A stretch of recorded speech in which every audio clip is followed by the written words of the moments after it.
Dunia ini telah bergeser jauh. Dunia ini telah banyak yang baru, termasuk di dalam cara bernegara. Kita akan masuk kembali ke masalah Papua agar jangan sampai salah langkah dan menyesal seperti lepasnya Timur Timur dulu dan lepasnya si Padan Ligitan dari NKRI. Si Bosman ini belajar dan diajari dari mereka yang pernah ikut zaman revolusi kemerdekaan, kemudian diajari langsung oleh mereka yang berada di perang Vietnam, kemudian mereka menjadi bagian dari aneksasi Timur Timur dan lepasnya Timur Timur, juga mereka yang bagian dari perang Teluk, bagian dari Mujahidin Afghanistan, hingga sekarang perang gaya baru ala mercenaries yang berkembang sejak perang Timur Tengah terjadi di awal tahun 80-an hingga saat ini. Ketika kemarin sore Soan berkunjung ke para mentor-mentor walau sudah berusia 70 tahunan yang pasti lebih tua dari Opung angkatannya. Opung kan di Akmil atau Akabri adalah di tahun 70-an. Ini adalah mereka-mereka mentor-mentor kita, ada yang di angkatan 67, 68, ada yang satu angkatan tahun 70-an dengan Opung, ada yang angkatan 73, 74 angkatannya Pak Prabowo dan SBY. Semua hadir dan semua merupakan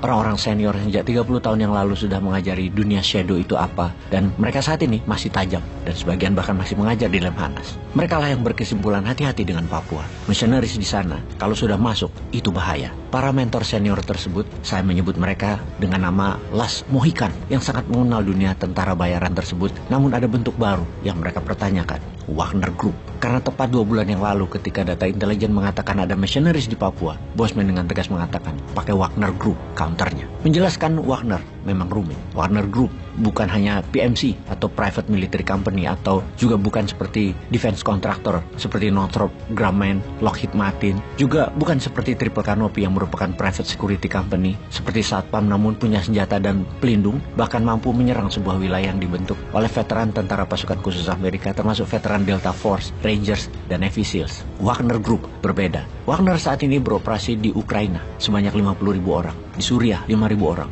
di Transnistria ada 500 personel di wilayah perbatasan Moldova dan Ukraina, di Afrika, di Burkina Faso, dan melatih pasukan elit di beberapa negara Afrika serta Amerika Latin, dengan markas di luar Saint Petersburg ada di Argentina. Jadi, makhluk apa Wagner Group itu? Dunia baru mengenalnya di tahun 2014 ketika Rusia mengambil Crimea, wilayah selatan Ukraina, dalam sekejap lepas dari Ukraina tanpa perlawanan berarti. Wagner lah yang beroperasi. Mereka disebut dengan nama julukan Little Green Man. Mereka berseragam militer hijau tanpa tanda pengenal apapun secara kepangkatan dalam militer dan bermasker. Nama Wagner berasal dari seorang komposer musik kesukaan Hitler, Richard Wagner, yang juga merupakan nama sandi atau call sign dari seorang veteran perang Rusia, Dmitry Utkin. Dmitry Utkin dikatakan merupakan pendiri dari Wagner Group ini. Namun ada sebuah nama yang lebih harus difokuskan, yaitu Yevgeny Prigozhin, seorang oligarkinya Rusia. Selama tahunan dia menyangkal dirinya ada hubungan dengan Wagner Group, hingga tahun 2022 kemarin dia muncul di media dunia sedang merekrut member baru Wagner dengan jumlah ribuan.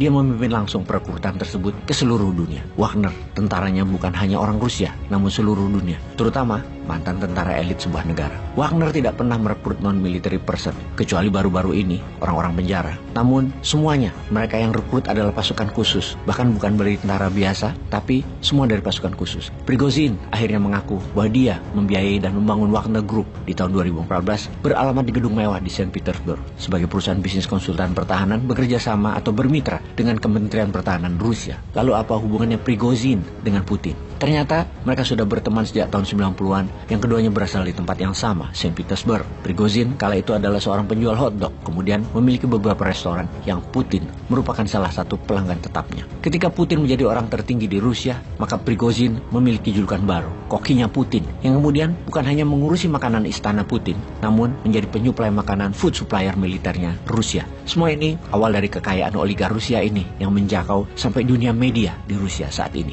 Sejak tahun 2014, Wagner bukan hanya muncul di Crimea, namun berada di setidaknya 8 negara Afrika dan beberapa negara Amerika Latin seperti Venezuela sejak tahun 2019 untuk melindungi Presiden Venezuela Nicolas Maduro. Di Suriah, Wagner adalah pelindung personal Bashar al-Assad. Di Afrika dipakai melindungi pemimpin negara-negara Afrika yang lemah militernya, yang rawan dikudeta. Yang ditarget Wagner dalam kompensasinya adalah kekayaan alam wilayah negara yang dijaganya tersebut, sebagai balasan perlindungan yang diberikan atau sebagai bagian dari operasi militer terselubung pemimpin negara tersebut. Tambang berlian, tambang minyak, sumber daya alam lainnya adalah yang dicari Wagner. Itulah bisnis modelnya Wagner, menukar perlindungan militer dengan sumber daya alam. Tentunya di belakang Wagner mengapa bisa kuat? Karena ada Putin dan seluruh kekuatan Putin di dunia, bukan hanya di Rusia, yang bisa dikatakan ada kepemilikan atau kekuatan Putin di dalam Wagner Group tentunya. Misalnya di tahun 2017, Republik Afrika Tengah, di mana presidennya ketika itu Faustin Touadera yang menghadapi pemberontakan di wilayah tambang berliannya. Rusia mengirim senjata dan mendeploy Wagner Group. Selesai semua pemberontakan dalam 1 tahun. Jadi